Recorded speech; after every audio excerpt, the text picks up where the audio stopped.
नमस्कार दोस्तों, being IAS में आपका हार्दिक स्वागत है। आज हम डिस्कस करने जा रहे हैं आर्गुमेंट राइटिंग और एसे टॉपिक डिस्कशन। जो भी कुछ टॉपिक है उनको डिस्कस करेंगे। तो आज का हमने टॉपिक चूज किया है, should Hindi be the sole official language.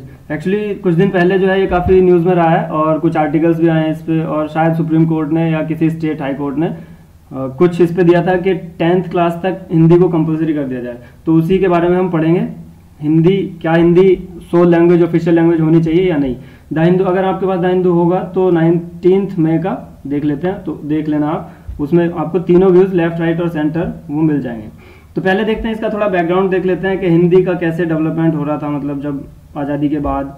तो जो था फ्रीडम स्ट्रगल के समय पे जो भी जितने लीडर्स थे वो सब कॉन्फिडेंट थे कि आज़ादी के बाद जो है इंग्लिश को तो ऑफिशियल लैंग्वेज नहीं रखेंगे, तो हिंदी को अडॉप्ट करेंगे। लेकिन जब कॉन्स्टिट्यूशन का टाइम आया बनाने का, तो उसमें जो है इंग्लिश को, क्योंकि हिंदी सब लोग नहीं जानते थे और इंग्लिश जो है सारे ऑफिशियल वर्क्स में यूज़ हो रही थी, तो इसलिए इंग्लिश को अडॉप्ट किया गया 15 ईयर्स के लिए, टिल 1965। अब 1965 में क्या हुआ कि उसको हटाने की बात आई, तो 1965 में फिर एजिटेशन हो गए, तो भी उसको हटाया नहीं गया और 3 लैंग्वेज फॉर्मूला अडॉप्ट किया गया, हिंदी, रीजनल लैंग्वेज और इंग्लिश। तो अब देखते हैं इसके सेंटर, लेफ्ट राइट और सेंटर व्यूज देखते हैं, जो आर्गुमेंट राइटिंग में और एसे में भी पूरी तरह से काम आएंगे। और इसमें कॉन्स्टिट्यूशन के कुछ पॉइंट्स भी डाल सकते हैं, जैसे कुछ कमीशंस बने थे, कमेटी बनी थी सरदार वल्लभ भाई पटेल का इंटीग्रेशन वाला, जो स्ट्रगल्स थे उनके, तो उसको भी इसमें इंक्लूड कर सकते हैं। और अगर ऐसा कोई हिस्ट्री का क्वेश्चन आता है तो इसको वहां पे भी लगा सकते हैं। तो देखते हैं अगेंस्ट में क्या व्यूज हैं। अब जब ये राजा जी की गवर्नमेंट आई थी, तो उसने क्या करा था कि हिंदी को ऑफिशियल लैंग्वेज बनाने की कोशिश करी थी, स्कूल्स में कंपलसरी करने की। तो एक जो कांग्रेस के लीडर थे सोमा सुंदरा भारती, इन्होंने क्या है रिजाइन कर दिया था कांग्रेस से और anti Hindi campaign, anti Hindi agitation join कर लिया था, जो पेरियार ईवी रामास्वामी द्वारा चलाया जा रहा था। थोड़ा सा बस मतलब हिस्ट्री का थोड़ा याद रखें, कुछ स्टेटमेंट्स टाइप के, तो वहाँ पे ताकि लिखे जाए और उनको मतलब थोड़ा पता चल जाए कि हाँ बंदे को पता है, तो उस हिसाब से। लेकिन इन्होंने भी जब ऐसे एजिटेशंस होने लगी, बहुत सारे दंगे होने लगे, तो इन्होंने, राजा जी ने भी 65 में जब अपना व्यूज चेंज कर दिया था 65 में, उन्होंने कहा कि हिंदी को इतनी क्या ज़रूरत है बनाने की, क्योंकि 60 मिलियन पीपल, साउथ इंडिया के 60 मिलियन पीपल जो हैं उसके अगेंस्ट में जा रहे हैं, तो ऐसी भी क्या ज़रूरत है हिंदी को ऑफिशियल लैंग्वेज बनाने की कि साउथ इंडियंस को सेडिशियस जो बना दे। तो ये सेंटेंस उन्होंने 65 में स्टेटमेंट दिया था। तो वो अपनी पुरानी बात, जो खुद ही हिंदी को लैंग्वेज बना रहे थे, वो कंपलसरी लैंग्वेज बना रहे थे, उसके अगेंस्ट में ही इन्होंने खुद ही व्यू दिया था। अब देखते हैं क्या है। Actually half of the century से ज़्यादा हो चुका है जब 1965 के जो एजिटेशन हुए थे और हिंदी दिल्ली एश्योरेंस दिया गया था, तो उसमें क्या हुआ था 65 में इंग्लिश को जो है कंटिन्यू कर दिया गया था कि एसोसिएट ऑफिशियल लैंग्वेज रहेगी अंटिल नॉन, जब तक कि जो स्टेट्स जो है हिंदी नहीं बोलते हैं वो लोग जब तक ना चाहें कि हिंदी बन जाए ऑफिशियल लैंग्वेज। तो उन्होंने ये मतलब 1965 में ऐसा कहा गया था। और दूसरा देखते हैं, इसके बारे में ये बता रहे हैं कि देखिएगा इसको ऑफिशियल लैंग्वेज बनाने की क्यों ज़रूरत नहीं है।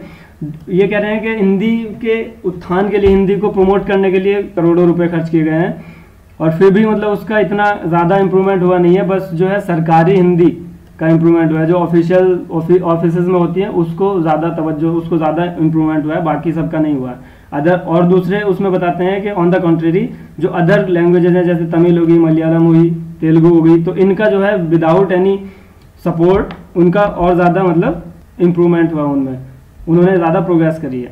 अब देखते हैं जो फेवर में क्या कह रहे हैं। इसमें थोड़ा सा इन्होंने डेटा रखा हुआ है कि आर्टिकल 343 जो है हिंदी को ऑफिशियल लैंग्वेज बना दिया गया था आर्टिकल 343 में, और जो है ये कहते हैं कि 22 लैंग्वेजेस उसमें रखी गई हैं, ये फैक्ट है हमारा। तो 22 लैंग्वेज जो है इंग्लिश 8th शेड्यूल में रखी गई हैं कॉन्स्टिट्यूशन के। इसमें ये कह रहे हैं कि जो आइडिया, जो इन्फोर्सिंग हिंदी का जो आइडिया है वह जो है सपोर्ट नहीं किया जाना चाहिए, जबकि करना क्या चाहिए हमें कि ऐसा होना चाहिए सब लोगों को हिंदी आ जाए। सपोज एक एग्जांपल इन्होंने दिया है कि अगर 2 पीपल होते हैं, मतलब मिलते हैं, एक वेस्ट बंगाल से और एक केरला से, और वो दोनों आपस में कोई लैंग्वेज मतलब एक दूसरे की नहीं समझ पाते, तो instead of talking in English they should communicate in Hindi. तो मतलब ये इनका एक बहुत अच्छा पॉइंट है कि अगर इंडिया के ही 2 लोग, 2 दूसरे एरिया के लोग हैं, मतलब एक वेस्ट से आ रहे हैं, एक ईस्ट से आ रहे हैं, तो उनको इंग्लिश के बजाय हिंदी में कम्युनिकेट करना चाहिए। तो इसीलिए इनका मतलब ये फेवर में कहते हैं कि हाँ हिंदी को कंपलसरी बना दिया जाए। उसको अगर ये फेवर के लिए भी ये कहते हैं कि जो स्टेट है वो जो नॉन हिंदी स्पीकिंग स्टेट्स हैं, अगर वो ऐसा सोच रहे हैं कि हिंदी के लिए अगर फ्लरिश होगी हिंदी तो जो उनकी स्टेट लैंग्वेज है वो सप्रेस हो जाएगी। तो ऐसा कुछ भी नहीं है, क्योंकि ऑफिशियल लैंग्वेज ऐसा नहीं है कि तुम अगर हिंदी कंपलसरी बना दी तो आप और कोई लैंग्वेज नहीं बोल पाएंगे, तो और कोई लैंग्वेज भी बोल पाएंगे। लेकिन इन्होंने एक केस बताया जो यहाँ पे केरला और वेस्ट बंगाल का, इस टाइप के केसेस में जो है हिंदी का यूज़ किया जाना चाहिए।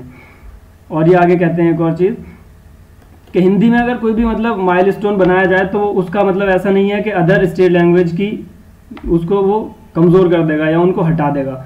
तो बस यही कहना चाह रहे हैं कि हिंदी ऐसा नहीं है, अगर हिंदी को ऑफिशियल लैंग्वेज बनाया जाए तो अदर लैंग्वेज भी एग्जिस्टेंस में रहेंगी और अच्छे से फ्लरिश कर पाएंगी वो भी। अब देखते हैं बैलेंस्ड अप्रोच में क्या कह रहे हैं। एक तो ये कह रहे हैं कि देखिएगा हिंदी जो है उसको ऑफिशियल लैंग्वेज नहीं बनाना चाहिए यहाँ पे, इसलिए कह रहे हैं क्योंकि जो हिंदी जो है नेचुरल लैंग्वेज नहीं है मेजोरिटी ऑफ स्टेट्स की।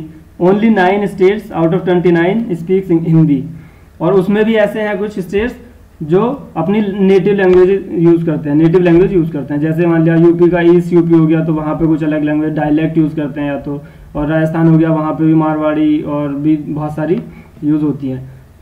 उत्तराखंड हो गया, हिमाचल प्रदेश हो गया, तो सिर्फ 9 स्टेट हैं और उसमें भी मतलब डायलेक्ट हैं या तो नेटिव लैंग्वेजेस यूज़ होती हैं ज़्यादातर कम्युनिकेशन में। ऑफिशियल तो बनी गई है, तो इसीलिए ये कहते हैं कि ये इसको मतलब अभी तो नहीं बनाना चाहिए क्योंकि ये नेचुरल लैंग्वेज नहीं है मेजोरिटी ऑफ स्टेट्स की। आगे ये क्या कहते हैं इन दोनों सेंटेंस में, यही कहते हैं। तो अगर हम देखा जाए कि हेरिटेज वैल्यू की तरफ से अगर देखा जाए, उसके पॉइंट ऑफ व्यू से देखा जाए, तो हिंदी जो है इतनी ज़्यादा सक्सेसफुल नहीं रही है हिस्ट्री में, और जबकि अदर लैंग्वेजेस की जैसे तेलुगु होगी, तमिल होगी, मलयालम होगी, उनकी जो हिस्टोरिकल लेगेसी है वो इन हिंदी से कहीं ज़्यादा है, तो इसलिए भी उसको ऑफिशियल लैंग्वेज नहीं बना सकते हैं। और ये क्या कहते हैं, ये कहते हैं कि अगर चूज़ करने की बात आए तो हम ऑब्वियसली हिंदी को ही चूज़ किया जाएगा, क्योंकि ये उसका रीज़न देते हैं कि अगर इंडिया को एक लैंग्वेज चूज़ करनी हो कि भाई ऑफिशियल लैंग्वेज या इंटरनेशनल लैंग्वेज अपनी बताओ, तो उसके लिए हिंदी ही सेलेक्ट होगी, क्योंकि मोर देन मतलब किसी भी छोटे या बड़े तरीके से, छोटी या बड़ी प्रेजेंस में जितने भी, तो 65 कंट्रीज़ में हिंदी बोली जाती है। इसलिए अगर सिलेक्शन की बात आती है तब हम हिंदी को ही सिलेक्ट करेंगे।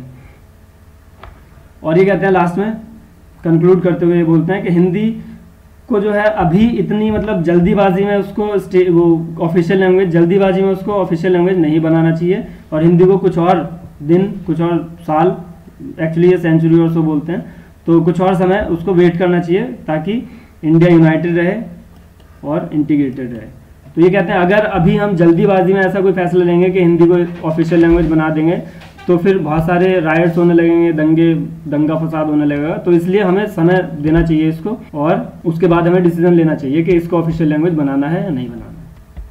तो दोस्तों आज के डिस्कशन में बस इतना ही। एक्चुअली आज थोड़ी तबीयत खराब है, अगर कल ठीक हुई तो हम डिस्कशन करेंगे, otherwise you do the study, all the best.